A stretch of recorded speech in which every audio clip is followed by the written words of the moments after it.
Je, hili ndilo jiji linalobadilika kwa kasi zaidi Afrika? Katika miaka michache tu, jiji hili la Afrika limebadilika kabisa. Tumetembea kote jijini na kuona mabadiliko. Nilikuwa hapa mwaka wa 2019 na sasa ni mji mpya kabisa. Mabadiliko haya yamefanywa chini ya meya wa kwanza mwanamke wa Addis Ababa, Adanecha Abebe, mwalimu wa chekechea kabla ya kuwa mwanasheria mkuu wa kwanza wa kike wa Ethiopia. Baba yangu alitaka niwe jaji, ndipo nilipojiunga na chuo cha sheria. Unafanya kazi masaa ngapi kwa siku? Wakati mwingine saa 16 kwa siku, wakati mwingine ni saa 14 hivi. Tunafanya kazi usiku na mchana. Sio kusema ni mimi peke yangu tu, ninaweza kusema kuwa kila mwanamke kuanzia mama yangu anafanya bidii sana na kujitolea katika jamii, lakini jamii huwa haiwatambui.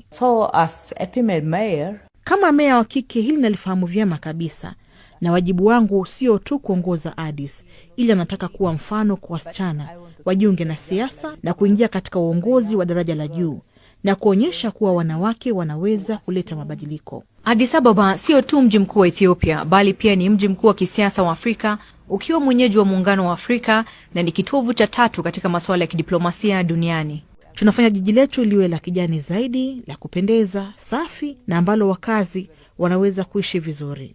Kila niamkapo asubuhi mimi huomba na muamini Mungu, alafu napangilia kazi zangu za siku.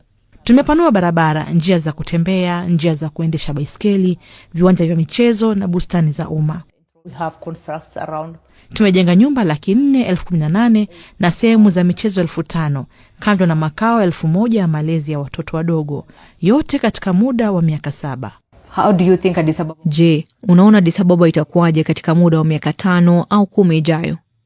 Utakuwa mji bora zaidi kwa kuishi, sio tu barani Afrika, bali hata duniani kote. Hii ndiyo Addis Ababa. Je, jiji gani Afrika unaona linabadilika kwa kasi? Tuandike maoni yako hapa chini.